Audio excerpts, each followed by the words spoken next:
अनंतकोटि ब्रह्मांड नायक राजाधिराज सच्चिदानंद सद्गुरु श्री ब्रह्म चैतन्य महाराज की जय। श्री राम समर्थ। 4 अगस्त।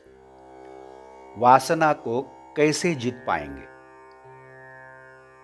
कोई कितना ही विद्वान पंडित क्यों ना हो, फिर भी जब तक उसे स्वयं अनुभव नहीं होता तब तक उसका ज्ञान सार्थक नहीं होता। पोथा पढ़कर जिसके मन में वैराग्य निर्माण हुआ उसे ही उसका सच्चा अर्थ समझा, ऐसा कह सकते हैं। पोथी में जो दर्शन कहा गया है, ग्रंथों में जो ज्ञान वर्णन है, उसे जो आचरण में लाता है वही सच्चा श्रोता है। वेदांत रोज के आचरण में उतारना चाहिए, तभी उसका सच्चा उपयोग हुआ, ऐसा कह सकते हैं। इसलिए सभी अनुभवों में आत्मानुभव उत्तम होता है। शब्द ज्ञान चाहे न हो, फिर भी जो भगवान की शरण जाता है उसे फिर प्राप्त करने का कुछ नहीं रह जाता। जो शब्द ज्ञान के पीछे पड़ता है उसका अभिमान बढ़ने लगता है। जो शब्द ज्ञानी नहीं होता उसमें भी अभिमान होता ही नहीं, ऐसा नहीं है। अज्ञानी मनुष्य को अभिमान होता है, लेकिन उसे मिटाना सरल होता है। अज्ञानी मनुष्य को यदि कहा जाए कि सद्गुरु की शरण जाओ, तो वह चुपचाप शरण जाएगा, उसके मन में शंका नहीं होगी।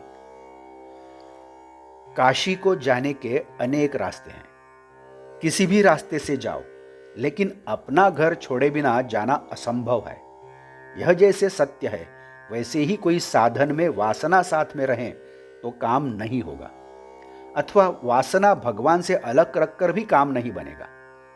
वासना को भगवान को अर्पण करने के लिए या उसे मिटाने के लिए भगवान का स्मरण करना चाहिए। भगवान का हो जाना हम अपने इस जीवन का मुख्य कर्तव्य समझें। मैं भगवान का कैसे हो सकूंगा, इसका दिन रात और लगातार विचार करना चाहिए। मैं और किसी का नहीं हूं, यह यदि विश्वास हो गया तो हम भगवान के हो पाते हैं। हमारा मन वासना के अधीन होकर क्षणिक सुख के पीछे दौड़ता है, इसलिए थप्पड़ खाकर वापस आ जाता है। लोग समझते हैं उतना वासना को जितना कठिन नहीं है। हमारी वासना कहां उलझती है यह देखें।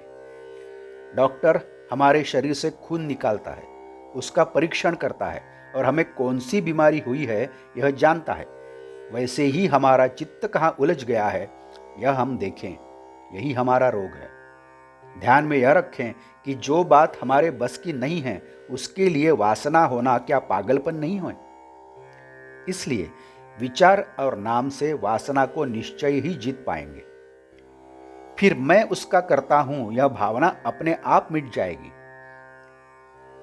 हिमालय पर आकाश से जब बर्फ गिरती है तब वह बिल्कुल भुरभुरी होती है, लेकिन गिरने के बाद थोड़ी देर में पत्थर से भी ज्यादा ठोस हो जाती है। वैसे ही वासना भी सूक्ष्म और लचीली है, लेकिन हम उसे अपनी देह बुद्धि से अत्यंत ठोस बना लेते हैं और तब उसे निकालना बहुत कठिन हो जाता है। भगवान की वासना हो ही नहीं सकती। जिस प्रकार आटे को कई बार छलनी से छानकर गेहूं का सत्व निकालते हैं, उसी प्रकार विषय वासना पूर्णतः नष्ट होने पर जो बचती है वह भगवान की, अर्थात केवल भगवान के लिए वासना होती है। आज का बोध वचन। वासना को मिटाने के लिए भगवान का अधिष्ठान ही एकमात्र उपाय है। जानकी जीवन स्मरण जय जय राम। नमस्कार। यदि आपने इस चैनल को अभी तक सब्सक्राइब नहीं किया है तो कृपया सब्सक्राइब करिए। इस चैनल को सब्सक्राइब करिए, लाइक करिए, शेयर करिए, कमेंट्स दें और हाँ, बेल आइकन दबाना मत भूलिए। धन्यवाद।